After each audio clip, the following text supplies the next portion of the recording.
अस्सलामुअलैकुम, welcome to my channel E4U activities. Dear friends and students, आज मैं लेकर आया हूं class 10 4.4 unbeatable super mom Mary Kom, इस सबक का उर्दू और हिंदी एक्सप्लेनेशन लेकर। सबसे पहले मैं आपसे फिर रिक्वेस्ट करूंगा कि अगर आपने मेरा चैनल E4U एक्टिविटीज को सब्सक्राइब नहीं किया है तो please subscribe my channel, share with your friends and students. ये जो हमारा लेसन है, नाकाबिले शिकस्त अजीम मां मैरी कॉम, कभी ना हारने वाली अजीम मां सुपर मॉम मैरी कॉम। मैरी कॉम हमारे हिंदुस्तान की एक अजीम बॉक्सर है जिन्होंने हिंदुस्तानी ख्वातीन के दरमियान एक मिसाल कायम की है। मां बनने के बाद भी जो है इन्होंने अपने इस कैरियर को जारी रखा और बुलंदियों के मुकाम को छुआ है। वो हमारे हिंदुस्तान की पहली खातून है जिसने बॉक्सिंग में ओलंपिक में हमें मेडल जितवाया है। उनका एक छोटा सा इंटरव्यू इसमें पेश किया गया है। इंटरव्यू से पहले उनकी जिंदगी के कुछ हालात पर रोशनी डाली गई है और सबक यहां से स्टार्ट होता है कि हमें एक कामयाब सक्सेसफुल स्टोरी की तलाश थी जिसमें हिंदुस्तानी खेलकूद को अपना नाम रोशन करते हुए जो है हिंदुस्तान में अपने खेल के जरिए अपना नाम रोशन किया है। आज हमें ऐसी कहानी मिल गई है। वो एक ऐसे अजीम खिलाड़ी के बारे में है जिसने दुनिया जीत ली है और वो अजीम खिलाड़ी कोई और नहीं, वो मैरी कॉम है। मैरी मांगते कॉम जो कॉम क्योर और कॉमरेड है, जिसने 5 मरतबा आलमी मुक्केबाजी का जो चैंपियनशिप होती है वो जीती है। लगातार इन्होंने 5 साल तक जो है आलमी मुक्केबाजी की चैंपियनशिप जीती है और वो अकेली एक ऐसी मुक्केबाज या बॉक्सर है जिसने हर 6 साल में आने वाले मुक्केबाजी के मुकाबले में बॉक्सिंग के चैंपियनशिप के अंदर जो है तो मेडल जीता है। 2012 का जो ओलंपिक खेल होता है, ओलंपिक खेल जो है दुनिया का सबसे बड़ा खेलों का कुंभ होता है और उसके अंदर मेडल जीतना हर एथलीट का सपना होता है। तो 2012 में जो ओलंपिक हुआ था वो पहली मुक्केबाज खातून है जिसने 51 किलो के दर्जे में ब्रॉन्ज मेडल जीता था। यानी 51 किलो का जो उनका दर्जा था, जो ग्रुप था, उसके अंदर जो है मैरी कॉम ने ब्रॉन्ज मेडल जो है तो जीतकर हमारे हिंदुस्तान का नाम सारी दुनिया में रोशन किया था और वो पहली मुक्केबाज बनी थी। कॉम थई नाम के एक छोटे से गांव में पैदा हुई थी जो मशरकी हिंदुस्तान के चराचंदपुर जिला का गांव है। वो एक गरीब खानदान की लड़की थी, मतलब उनकी जो पैदाइश है एक गरीब खानदान के में हुई थी। उनके वालिदैन मांगटे टोम्पा कॉम और मांगटे अखम कॉम एक किसान के खेत में मजदूरी करते थे, मतलब उनके वालिदैन मजदूरी का काम किया करते थे। जोहम नाम के खेत में कॉम ने बहुत मुफलिसी की हालत में, बहुत ही गरीबी की हालत में जो है तो अपनी परवरिश पाई। कॉम खेत में काम करके अपने वालिदैन की मदद भी किया करती थी क्योंकि उनके वालिदैन खेतों में मजदूरी करते थे। घर के हालात इतने अच्छे नहीं थे तो खेतों में वो अपने माँ बाप की मजदूरी करके मदद किया करती थी। स्कूल जाकर इसने अपना पहला एथलेटिक्स सीखा और इसके साथ ही मुक्केबाजी में भी इसके वालिद जवानी में एक मशहूरा नामवर जो है तो पहलवान थे। मतलब इसने जो है तो एथलेटिक जो मुक्केबाजी था, एथलेटिक से रिलेटेड एक गेम है, उसमें नाम कमाया और उसके जो वालिद थे वो भी एक एथलीट थे, मतलब वो एक अपने दौर के मशहूर पहलवानों में से एक थे। कॉम को बचपन से ही एथलीट में दिलचस्पी थी। एक शख्स जिसका नाम डेंको संग मणिपुर का रहने वाला था, वो 1998 में बैंकॉक से खेल में जो है तो गोल्ड मेडल जीतकर आया था। कॉम को याद है कि इसने बहुत से नौजवानों को जो है तो हिम्मत अफजाई की थी और उसने जो है तो उनमें एक जोश जगाया था। वो मणिपुर में मुक्केबाजी सीखे और इसने भी मुक्केबाजी सीखने का फैसला किया। मतलब एक जो शख्स है वो गोल्ड मेडल मुक्केबाजी में जब गोल्ड मेडल जीत कर आया तो मैरी कॉम ने जब उसके बारे में सुना तो उसके दिल में भी जो है मुक्केबाजी का एक शौक, दिलचस्पी तो थी, एक शौक पैदा हुआ। मैरी कॉम के कैरियर का जो आगाज है, मतलब उन्होंने अपने मुक्केबाजी की जो शुरुआत की वो की जीत से हुआ। उन्होंने मणिपुर स्टेट में जो वुमेन्स की बॉक्सिंग चैंपियनशिप थी उसके इलाके वेस्ट बंगाल की चैंपियनशिप में हासिल किया था। उन्होंने जो है तो मणिपुर के अंदर जो स्टेट लेवल का कंपटीशन था तो मणिपुर की तरफ से वेस्ट बंगाल की चैंपियनशिप में जो है तो जीत हासिल की थी। 2001 में उन्होंने बैनुल अक़वामी यानी आलमी तौर पर जो है तो मुकाबला करना शुरू कर दिया। पहले उन्होंने स्टेट लेवल पर खेला और उसके बाद फिर जो है तो वो नेशनल लेवल पर खेलने लगी। जब वो सिर्फ 18 साल की थी जब उन्होंने अपना पहला आलमी मुकाबला वर्ल्ड चैंपियनशिप में हिस्सा लेना शुरू किया, जो AIBA के नाम मुक्केबाजी के मुकाबले जो यूनाइटेड स्टेट में खेला था, मतलब AIBA के जरिए खेला गया, उसके अंदर उन्होंने जो है तो पार्टिसिपेट किया। उस वक्त उन्होंने 48 किलो वजन के कैटेगरी में यह कहकर माफी मांगी थी कि मुझे बहुत दुख और अफसोस है कि मैं अपने मुल्क के लिए सोने का तमगा नहीं हासिल कर पाए। मतलब उन्होंने जो है तो गोल्ड मेडल नहीं जीता था, इसलिए जो है तो उन्होंने अपने मुल्क के लोगों से उसके लिए माफी मांगी। इस तरह मुल्क की सभी खातून खिलाड़ियों के लिए वो एक तारीख साज बन गई, हिस्ट्री बन गई, एक आइडियल बन गई, रोल मॉडल बन गई और सभी के फैंस और सबकी शहदाई, हर कोई उनको एहतराम की निगाह और इज्जत से देखने लगा। हर कोई जो है तो उनको पसंद करने लगा, उनके फैंस बन गए, उनके शहदाई बन गए और हर कोई उनको इज्जत की नजर से देखने लगा जब उन्होंने AIBA के अंदर मेडल जीता। तो हालांकि वो गोल्ड मेडल नहीं हासिल कर पाई, लेकिन जो है तो उन्होंने उसके ब्रॉन्ज के जरिए भी जो है तो उसमें एक तारीख मुरत्तिब कर दी। एन इंटरव्यू, एक मुलाकात। अब यहां से उनका इंटरव्यू शुरू होता है कि एक मखसूस मुलाकात जो तारुका श्रीवास्तव ने ओलंपिक में ब्रॉन्ज मेडल हासिल करने के बाद मैरी कॉम से की थी और ओलंपिक की तैयारी के बारे में पूछा था और मेडल जीतने पर जो है तो मैरी कॉम ने खुशी का इजहार किया था। तो अब यहां से उनका इंटरव्यू स्टार्ट होता है। पहला सवाल जो है उनसे पूछा जाता है कि पहली बात, तुम पहली मुक्केबाज खातून बन गई हो जिन्होंने ओलंपिक में हिंदुस्तान के लिए मेडल जीता है। इस मेडल जीतने पर आपको कैसा लग रहा है? मैरी कॉम जवाब देती हैं, मैं सच में इस कारनामे से बेहद खुश हूं और बहुत ज्यादा मसरूर हूं। मतलब जिससे मुझे बहुत ज्यादा खुशी हुई है कि मैंने अपने मुल्क के लिए मेडल जीता है। इंटरव्यू, आप ही वाहिद खातून मुक्केबाज थी जो हिंदुस्तान की नुमाइंदगी कर रही थी, मतलब आपके अलावा और कोई दूसरी बॉक्सर नहीं थी जो इसमें हिस्सा ले रही थी। तो क्या आपके ऊपर कोई खास प्रेशर या कोई दबाव था? मतलब आप अकेली थी, आपके अलावा और कोई दूसरी मुक्केबाज इसमें नहीं थी, तो क्या इसकी वजह से आपके ऊपर कोई प्रेशर था? तो मैरी कॉम जवाब देती है, नहीं, बिल्कुल नहीं। मुझे अपने आप पर पूरा कॉन्फिडेंस था और मैं जानती थी, मतलब मुझे पता था कि मैं इस मुकाबले में जीत सकती हूं। मुझे अपने आप पर पूरा कॉन्फिडेंस था। इंटरव्यूअर कहता है कि आपके कोच चार्ल्स एटकिंसन को आपके साथ ओलंपिक में जाने की इजाजत नहीं मिली, मतलब जिसने आपको तैयार किया था उनको आपके साथ ओलंपिक में जाने की इजाजत नहीं थी। इसका आपकी तैयारी पर कोई असर हुआ क्या? मतलब जिन्होंने आपको सिखाया आप उनको अपने साथ ओलंपिक में नहीं ले जा पाई, इसका आपके ऊपर कोई इफेक्ट पड़ा क्या? तो मैरी कॉम कहती है कि ठीक, मुझे उनकी कमी महसूस हुई, मतलब वो मेरे साथ नहीं आए लेकिन मुझे उनकी कमी महसूस हुई, लेकिन मैं उनका शुक्रिया अदा करती हूं कि उन्होंने मुझे जो होमवर्क सिखाया था, जो उन्होंने मुझे जो पॉइंट जो सिखाए थे, मैंने उसे अच्छी तरह से जो है तो उसको प्रिपेयर कर लिया था, तैयार कर लिया था और मैं पूरी तरह से जो है तो अपने मुकाबले के लिए तैयार थी। फिर इंटरव्यू लेने वाला पूछता है कि ओलंपिक की तैयारी के दौरान किसी मर्द मुक्केबाज, मतलब मेल बॉक्सर के साथ आपको प्रैक्टिस करनी पड़ी, तो और बहुत सारे जो है तो मेल्स बॉक्सर के साथ आपने प्रैक्टिस की क्योंकि आपको ओलंपिक की तैयारी करना था, तो आपका पसंदीदा जो है बॉक्सर कौन है?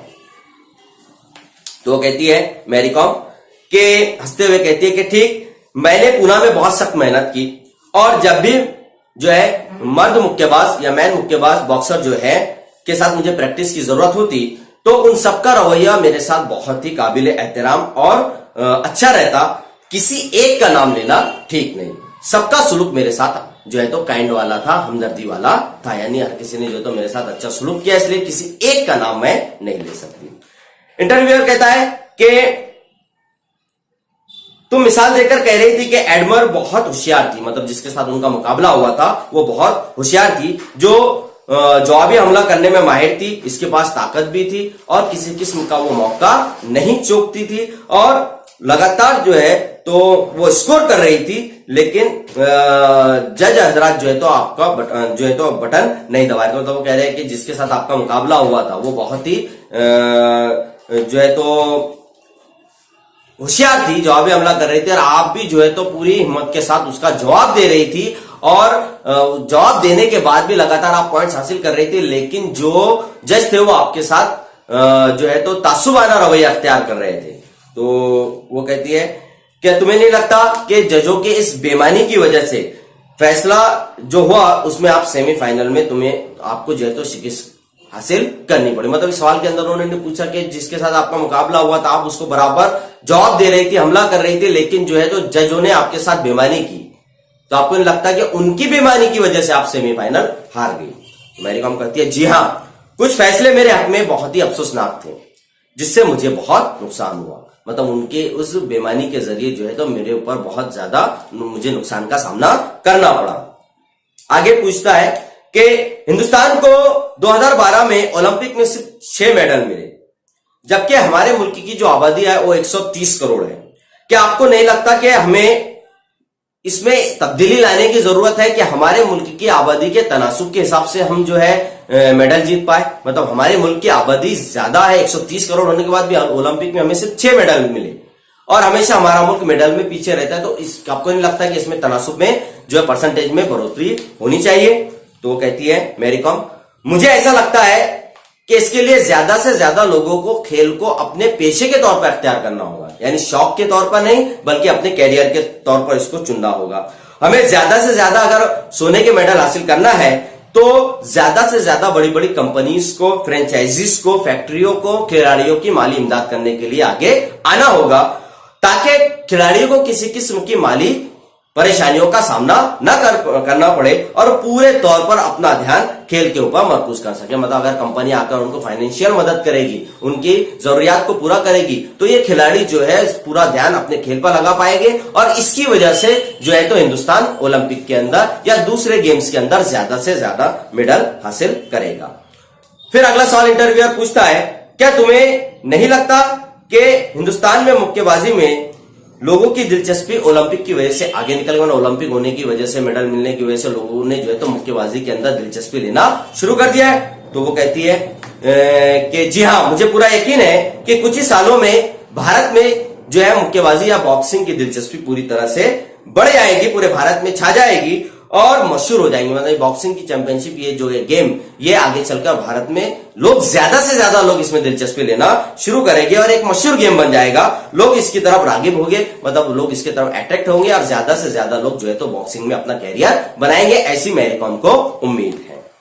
इंटरव्यूअर कहता है आगे अगला सवाल कि हिंदुस्तानी खातून को किस हद तक अपने न्यूट्रिशन मतलब गिजायत पर ध्यान देने की जरूरत है? ओलंपिक के लिए गिजा और खुराक ये एक अहम चीज होती है सेहतमंद और फिट रहने के लिए। मतलब अगर ओलंपिक के अंदर या किसी भी गेम में आपको इससे लेना है तो आपकी न्यूट्रिशन, फूड्स वगैरह, वैल्यू जो है फैट्स वगैरह पर या आपकी फिटनेस पर बहुत ज्यादा ध्यान देना होता है। तो आपको नहीं लगता कि गिजा को बिल्कुल ही हिंदुस्तानी खेलों के अंदर के खिलाड़ियों ने जो है तो गिजा को बिल्कुल ही न्यूट्रिशन को, पूरी डाइट्स को और न्यूट्रिशन को पूरी तरह से नजरअंदाज कर दिया है? क्या आपको ऐसा नहीं लगता? तो मैरीकॉम कहती है कि तरबियत याफ्ता जो खातून खिलाड़ी है, मतलब जो तरबियत हासिल कर रहे हैं, जो प्रैक्टिस कर रहे हैं, तो वो गिजायत के ऊपर, न्यूट्रिशन और डाइट के ऊपर पूरा ध्यान देते हैं। वो गिजा की जरूरियात को समझा है, मतलब उनको पता, उसकी अहमियत को उनका अंदाजा हुआ है कि न्यूट्रिशन और डाइट खेलों के अंदर या इंसान को फिट रखने के लिए कितनी जरूरत है। अगर इंसान फिट रहेगा तो खेलों में जो है तो ज्यादा से ज्यादा मेहनत कर सकेगा, उसमें चुस्ती और फुर्ती आएगी। तो इसका उनको एहसास हो चुका है। हिंदुस्तानी खेलकूद में गिजा की अहमियत को बिल्कुल ही नजरअंदाज किया गया था। अच्छे खाने पर तवज्जो देना बहुत जरूरी है, मतलब नजरअंदाज किया गया था, लेकिन अगर आपको अच्छा फिट रहना है तो आपको खाने पर ध्यान देने की जरूरत है।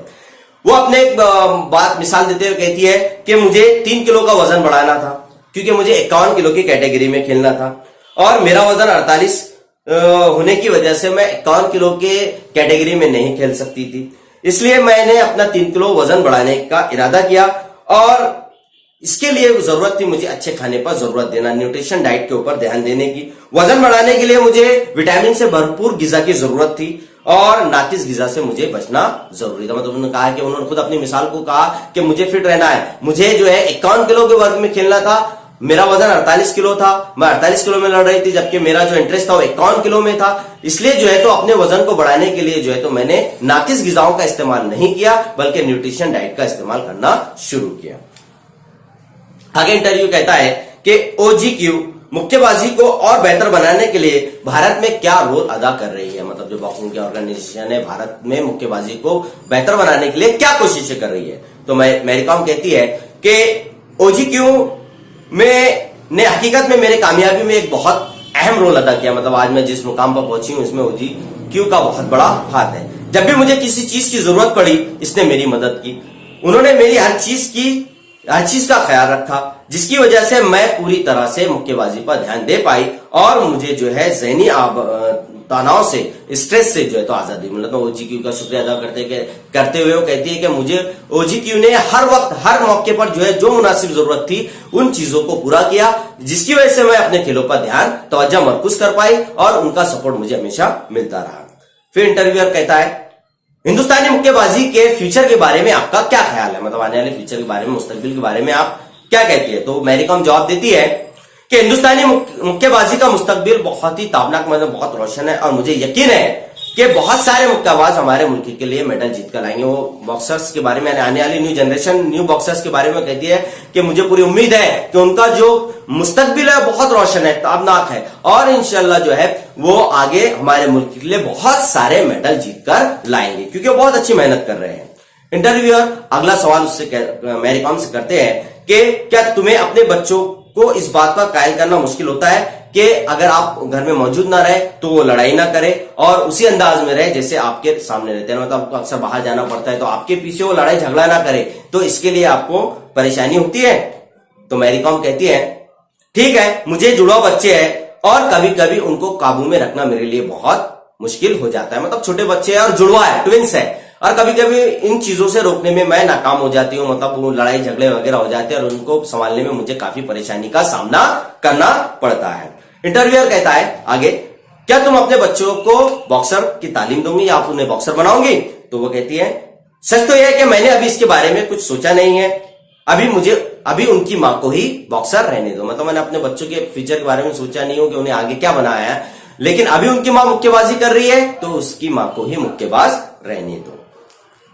आगे इंटरव्यूअर उनसे सवाल पूछता है आपने जो है तो हिंदुस्तानी औरतों की दक्यानुसी तस्वुरात, मतलब जो है तो घर में पड़े ना, घरे काम करना, खेलों में नहीं आना, ये जो पुरानी बातें थी, दक्यानुसी बातें थी, तो इसको खत्म करके आपने हिंदुस्तानी औरतों को यह बताया है कि औरत हर मैदान में मर्द का मुकाबला कर सकती है। मतलब औरत जो है मर्द के साथ बराबरी से खांदा मिलाकर हर मैदान में, चाहे वो खेल हो, चाहे वो सियासत हो, चाहे वो दूसरी चीज हो, औरत मर्द का जो है तो मुकाबला कर सकती है। और आपने जो रिवायती काम है, जैसे औरत का जो रिवायती काम होता है, जैसे घरेलू काम, खाना पकाना वगैरह, इसमें आप कितनी एक्सपर्ट हो, ये भी उसने सवाल पूछा है। मतलब उन्होंने कहा कि आपने औरतों को पुरानी चीजों से निकाला है और नहीं राह दिखाई कि आप भी मर्द से शाना लगाकर जो है तो काम कर सकती हो, लेकिन क्या आप औरतों के काम में माहिर हो। तो मैरी कॉम कहती है ठीक, मैं खाना बनाने और घर के दूसरे कामों में अच्छी हूं, कामिल हूं। मतलब वो कहती है मुझे घर के दूसरे, मैं बॉक्सर जरूर हूं, मैं इंटरनेशनल चैंपियन जरूर हूं, मैं ओलंपिक विनर जरूर हूं, लेकिन उसके साथ साथ मैं घरेलू काम में भी माहिर हूं, मैं बराबर वक्त देती हूं, अच्छी और कामिल हूं। इंटरव्यूअर अगला सवाल उनसे करता है क्या एक दिन तुम्हें हिंदुस्तानी औरतों मुक्केबाजी की जो है तो कोच बनने में दिलचस्पी है, या आगे चलकर क्या आप हिंदुस्तान में जो ख्वातीन बॉक्सिंग सीखना चाहती है क्या आप उनकी कोच बन के उनको सिखाने के लिए आगे आऊंगी। तो मैरी कॉम कहती है चलो देखते हैं मुस्तकबिल में क्या हो सकता है मैं कर सकूं। मतलब वो कहते हैं कि अभी आगे के बारे में तो मैं बता नहीं सकती हूं, देखते हैं फ्यूचर में क्या होता है, लेकिन अगर ऐसा होता है तो मैं जरूर उन नौजवान जनरेशन को, वुमेन्स को जो है तो बॉक्सिंग के ऊपर सिखाऊंगी, मैं उनकी कोच बनूंगी। इंटरव्यूअर उनसे आखिरी सवाल पूछता है तुम किसे तरजीह दोगी, एक अजीम मां या फिर एक अजीम मुक्केबाज। मतलब क्या तुम सुपर मॉम को तरजीह दोगी या फिर एक सुपर मुक्केबाज को, एक अजीम खिलाड़ी को। तो आखिरी जवाब मैरी कॉम का यह होता है मैं जो है मां कहलाना ही पसंद करूंगी। यानी लोग अगर मुझे जाने तो बॉक्सर से पहले जाने कि मैं एक अजीम मां हूं, सुपर मॉम, ये कहलाना मुझे पसंद है, ये वही चीज है जो मेरे हक में सबसे अच्छी होंगी। मतलब वो इसके जरिए कहती है कि मैं जो है तो दुनिया की इंटरनेशनल खिलाड़ी तो हूं, लेकिन अगर लोग मुझे इसमें से चुनने के लिए कहा जाए कि और उसके साथ साथ मैं मां भी हूं, अगर ये कहे कि आपको अजीम मां कहलाना है या अजीम बॉक्सर, तो मैं अजीम मां कहलाना पसंद करूंगी। तो इस तरह से जो है मैरी कॉम का इंटरव्यू इस सबक के अंदर पेश किया गया था, और ये सबक आपके सिलेबस में शामिल करने का ये मकसद है, खास तौर पे लड़कियों को इंकरेज करने के लिए कि एक औरत मर्द के साथ जो है खांधे से खांधा मिलाकर दुनिया के किसी भी मुकाबले में, दुनिया के किसी भी मैदान में उसके साथ खड़े रह सकती है। इस बात को मैरी कॉम ने साबित किया है। इसलिए जो है तो हमें आने वाले मुस्तकबिल के बारे में सोचना है, और ये नहीं सोचना है कि हम कुछ नहीं कर सकते, बल्कि अगर आप मैरी कॉम की जिंदगी की पूरी डिटेल पढ़ेंगे तो आपको पता चलेगा कि बचपन से लेकर जो है मुक्केबाज बनने तक उन्होंने कितने परेशानियों का मुकाबला किया, जमीन से आसमान पर पहुंचने के लिए उन्हें कितनी सारी जो है तो परेशानियों का उनको सामना करना पड़ा। अगर आप मैरी कॉम की जिंदगी के बारे में अच्छे से जानना चाहते हैं तो आप जो है उनके ऊपर बनाई गई जो बायोपिक फिल्म है मैरी कॉम, इसको जरूर देखिए, तब आपको पता चलेगा कि उन्होंने जिंदगी के अंदर कितने उतार चढ़ाव का मुकाबला किया है। तो डियर फ्रेंड्स एंड स्टूडेंट्स, ये था 4.4 सबक unbeatable mom, super mom, Mary Kom, इसका उर्दू और हिंदी एक्सप्लेनेशन। उम्मीद करता हूं आपको मेरा एक्सप्लेनेशन पसंद आया होगा। अगर आपको मेरा एक्सप्लेनेशन पसंद आया है तो कमेंट्स के जरिए आप जरूर मुझे बताएं, और इंशाल्लाह अब हमारे सिर्फ 2 लेसन बचे हैं, वो इंशाल्लाह सैटरडे या संडे को मैं उसे अपलोड करने की कोशिश करूंगा ताकि हमारा 10वीं का कोर्स कंप्लीट हो जाए, और उसके बाद ई बाल भारती द्वारा जो आपको प्रैक्टिस क्वेश्चन पेपर दिए गए हैं, इंशाल्लाह मैं उसका सॉल्यूशन यानी उसके आंसर शीट तो आपको अवेलेबल हो चुकी है, लेकिन उसको एक्सप्लेन करके मैं आपको बताऊंगा कि किस तरह से वो आंसर उसके आंसर आएंगे, उसका एक्सप्लेनेशन लेकर मैं जरूर हाजिर होगा। तो उसके लिए आपको सब्सक्राइब करना है मेरा चैनल E4U एक्टिविटीज। तो मेरे वीडियोस पाने के लिए बने रहे मेरे साथ, देखते रहे E4U activities. Thank you very much.